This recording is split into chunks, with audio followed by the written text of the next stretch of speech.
Há muito, muito tempo no Egito, havia um bebê chamado Moisés. Ele nasceu em uma época em que as coisas eram difíceis para o seu povo, os israelitas. O faraó, que era rei no Egito, temia o aumento do número deles. Então, ele fez uma regra maligna. Todos os meninos bebês dos israelitas tinham que ser levados embora. Mas a mãe de Moisés não queria que isso acontecesse com seu bebê. Então, ela criou um plano corajoso. Ela colocou Moisés em um cesto e gentilmente o colocou entre os juncos ao longo do rio Nilo. A filha do faraó encontrou o cesto enquanto ela estava se banhando no rio. Ela sentiu pena do bebê chorando e decidiu cuidar dele. Então, Moisés cresceu no palácio do faraó como um príncipe do Egito, mesmo sendo realmente um israelita. Quando Moisés ficou mais velho, ele viu o quão mal o faraó estava tratando os israelitas. Eles foram forçados a trabalhar duro e frequentemente eram espancados. Isso deixou Moisés chateado. E um dia, ele matou um guarda egípcio que estava espancando um escravo israelita. Depois disso, ele teve que deixar o Egito. Então ele fugiu para uma terra distante e viveu lá por muitos anos. Então algo incrível aconteceu. Deus falou com Moisés de um arbusto ardente que não se consumia. Deus disse a Moisés para voltar ao Egito e pedir ao faraó para libertar os israelitas. Voltar ao Egito não foi fácil. O faraó não queria ouvir Moisés. Então, Deus enviou 10 pragas para convencer o faraó. Havia sapos por toda parte, insetos e até escuridão durante o dia. Finalmente, após a última e mais triste praga, o faraó concordou em libertar o povo israelita. Moisés liderou os israelitas para fora do Egito, mas a jornada deles não acabou. Quando chegaram ao Mar Vermelho, o faraó mudou de ideia e veio atrás deles com seu exército. Mas Moisés confiava em Deus. Ele estendeu a mão e algo incrível aconteceu. O mar se dividiu em 2 e os israelitas passaram por terra seca. Depois que estavam seguros, o mar voltou ao normal e o exército do faraó não pôde mais segui-los. Moisés e os israelitas finalmente estavam livres. Eles viajaram por muito tempo para chegar a uma montanha especial chamada Sinai. Lá, Deus deu a Moisés os 10 mandamentos, que eram regras importantes sobre como viver e ser bom uns com os outros. A vida de Moisés foi cheia de aventuras e milagres. Ele começou como um bebê em um cesto e cresceu para ser um grande líder que ajudou seu povo a encontrar a liberdade e mostrou-lhes o caminho para viver de maneira bondosa e justa. Há muito tempo, quando o mundo não era tão gentil e bom como hoje, vivia um homem chamado Noé.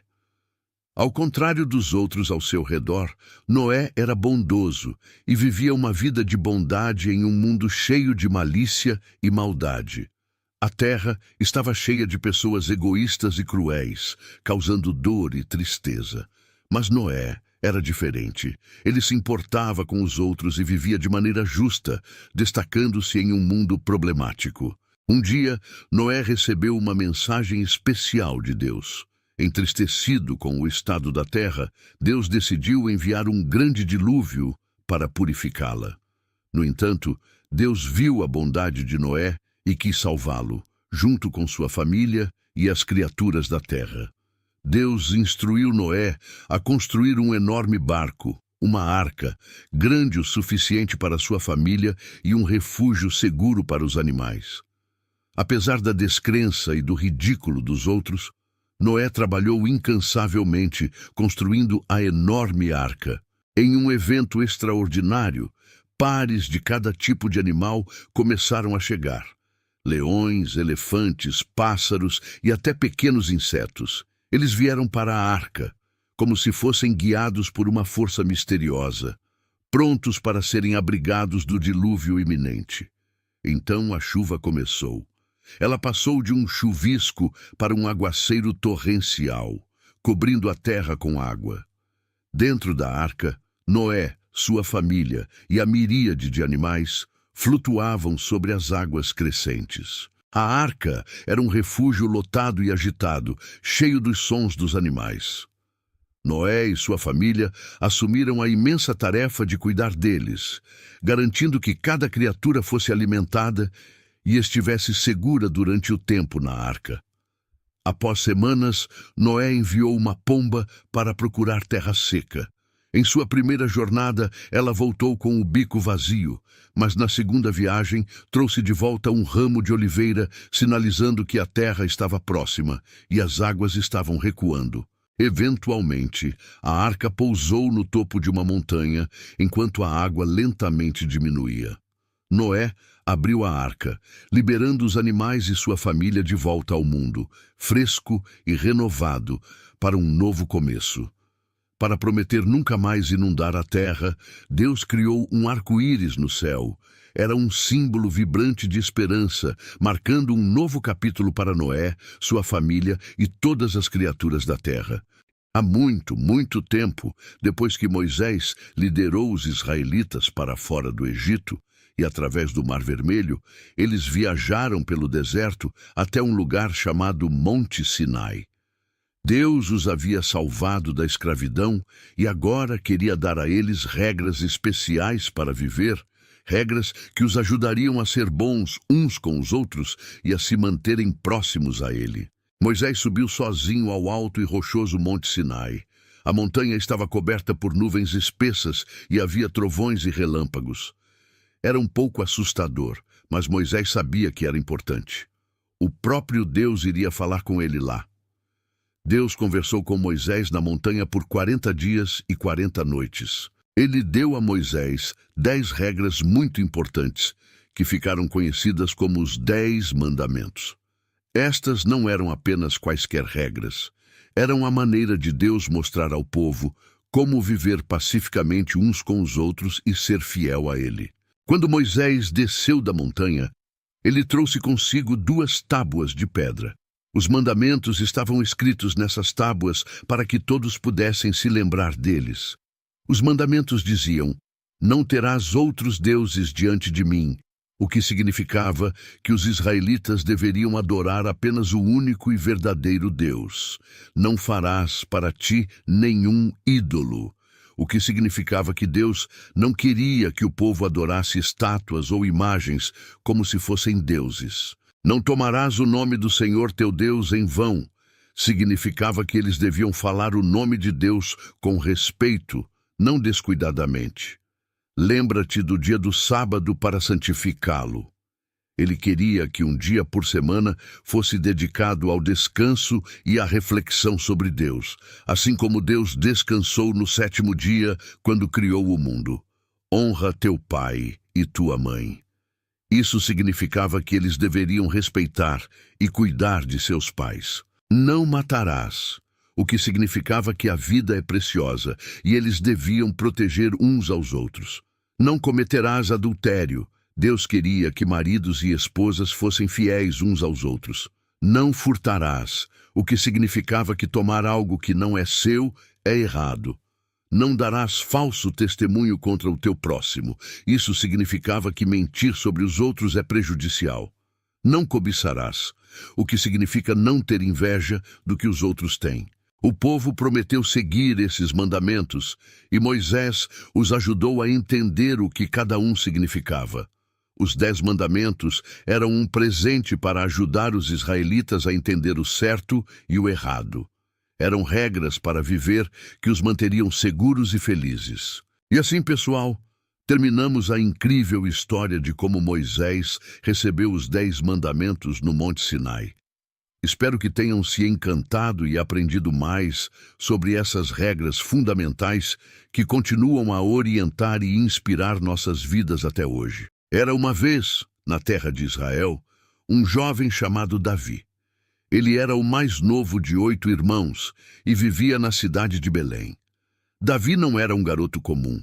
Ele tinha uma tarefa especial: cuidar das ovelhas de seu pai. Ele passava seus dias e noites nos campos, garantindo que nenhum mal lhes acontecesse. Cuidar das ovelhas não era um trabalho fácil, especialmente quando o perigo estava sempre à espreita.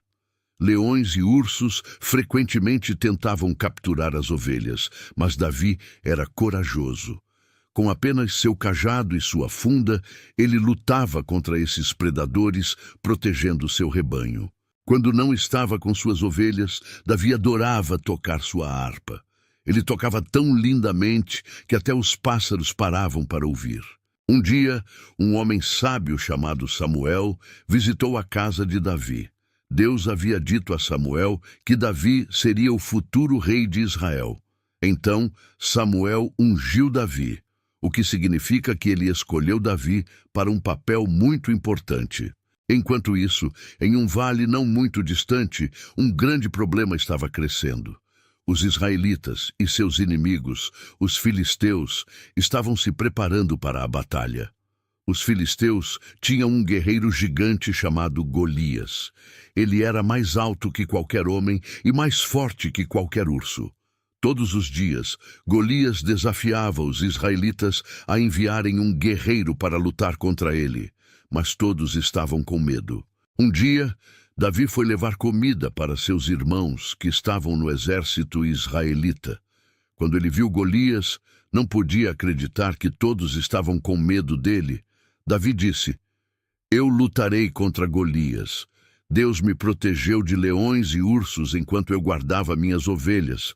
Ele me protegerá agora." O rei deu uma armadura a Davi, mas era muito pesada. Então Davi decidiu usar apenas sua funda e algumas pedras.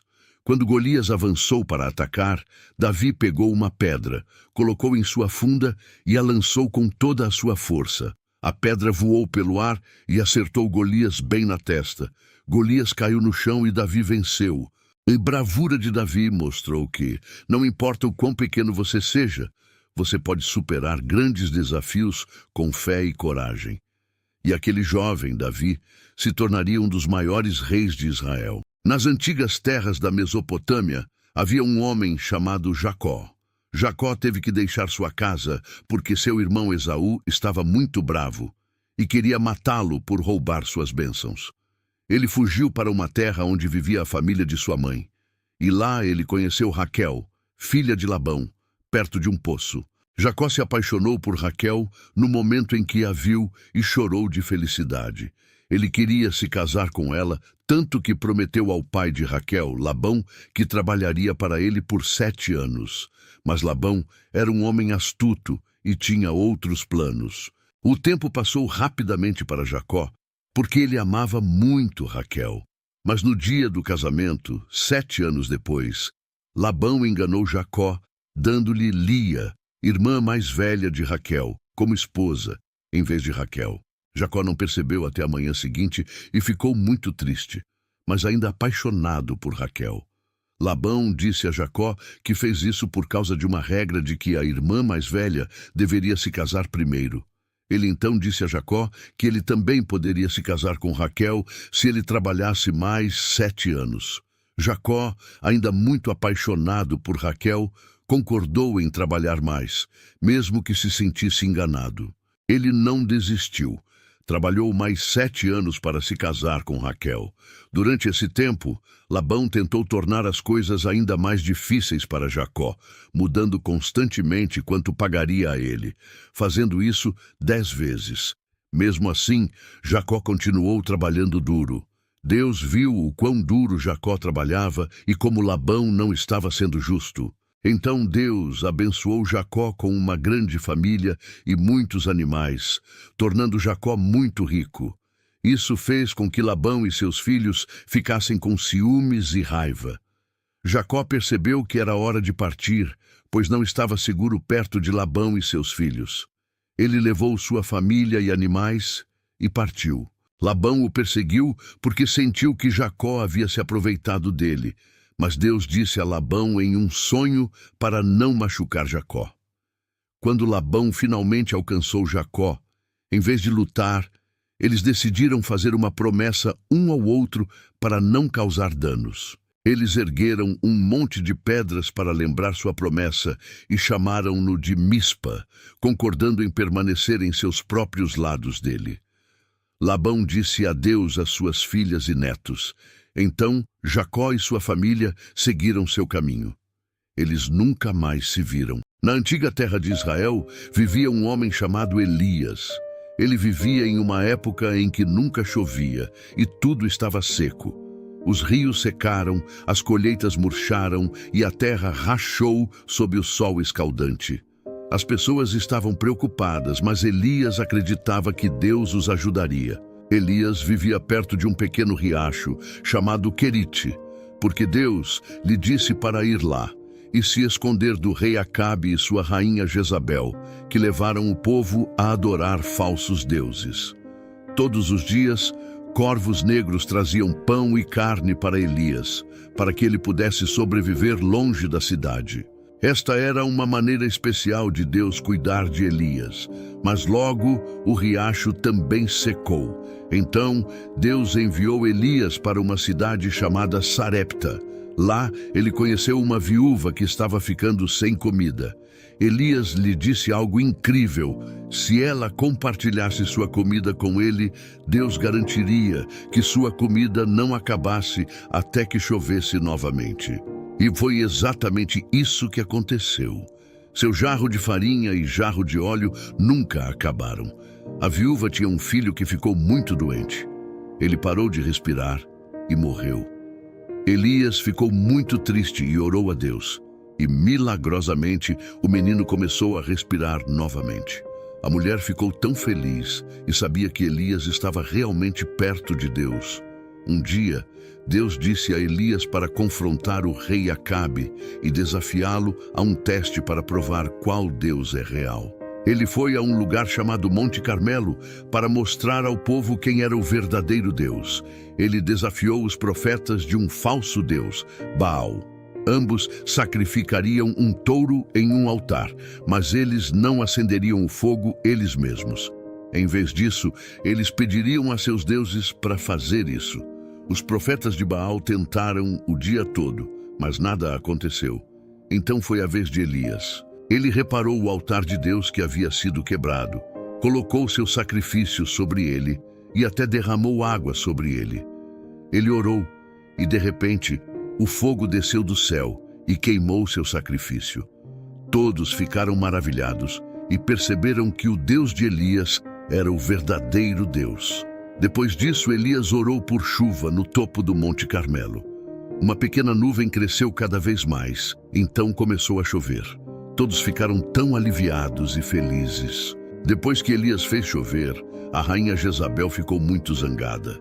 Elias estava com medo, então ele fugiu para o deserto. Enquanto Elias estava se escondendo e se sentindo realmente sozinho, algo incrível aconteceu. Deus falou com ele. Deus disse a Elias que ele não estava sozinho. Havia muitas outras pessoas que agora acreditavam em Deus. Isso fez Elias se sentir muito melhor.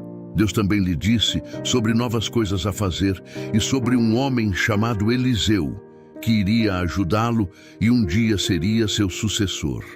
Um dia, quando ele estava com Eliseu, um carro de fogo com cavalos de fogo veio e levou Elias direto para o céu. A jornada de Elias foi cheia de milagres e o poder de Deus. Ela nos ensina sobre ter fé e confiar em Deus, mesmo quando as coisas parecem realmente difíceis. Na antiga terra da Judéia, nasceu uma criança especial chamada João. Seu nascimento foi um milagre, pois seus pais, Zacarias e Isabel, eram muito velhos e nunca tinham conseguido ter filhos antes. Quando João nasceu, um anjo apareceu para Zacarias e disse a ele que seu filho teria uma missão importante: preparar o caminho para o Senhor. À medida que João crescia, ele se tornava diferente dos outros. Ele vivia no deserto, longe das cidades. Suas roupas eram feitas de pelos de camelo e ele usava um cinto de couro em volta da cintura. Sua comida era simples, como gafanhotos e mel selvagem que encontrava no deserto. João começou a pregar para as pessoas no deserto com uma voz poderosa que ecoava pela região, chamando as pessoas ao arrependimento, ou seja, a se afastarem de fazer coisas erradas e se voltarem para Deus. Ele batizava as pessoas no Rio Jordão como um sinal de que estavam mudando seus corações e vidas. As pessoas começaram a falar sobre João, pois nunca tinham visto alguém como ele antes. Alguns pensaram que ele poderia ser o Salvador especial, o Messias, que Deus havia prometido. Mas João sempre dizia: "Eu não sou o Cristo, estou apenas aqui para preparar o caminho para ele." Um dia, Jesus mesmo veio ao Rio Jordão, onde João estava batizando. Quando João viu Jesus, ele soube que Jesus era aquele de quem havia falado. Ele disse: "Eis o Cordeiro de Deus, que tira o pecado do mundo." Mesmo achando que não era digno de batizar Jesus, Jesus insistiu e João o batizou. Quando Jesus saiu da água, algo miraculoso aconteceu. Os céus se abriram, o Espírito de Deus desceu como uma pomba e pousou sobre Jesus. E uma voz do céu disse: "Este é meu filho amado, em quem me comprazo." Depois de batizar Jesus, João continuou a pregar e contar às pessoas sobre a chegada do reino de Deus. Mas nem todos gostaram do que João estava dizendo. Ele era honesto e confrontava as pessoas, incluindo o rei Herodes, quando estavam fazendo coisas erradas. Isso trouxe problemas para João e ele acabou sendo preso. A vida de João teve um final triste, pois a pedido da filha de Herodes, instigada por sua mãe Herodias, que não gostava das críticas de João, ele foi executado. O papel de João na Bíblia nos ensina sobre a importância de ser corajoso e falar a verdade, mesmo quando é difícil. Agradeço por se juntar a nós nesta fascinante exploração da vida de João Batista. Espero que tenha encontrado inspiração e conhecimento nesta jornada histórica.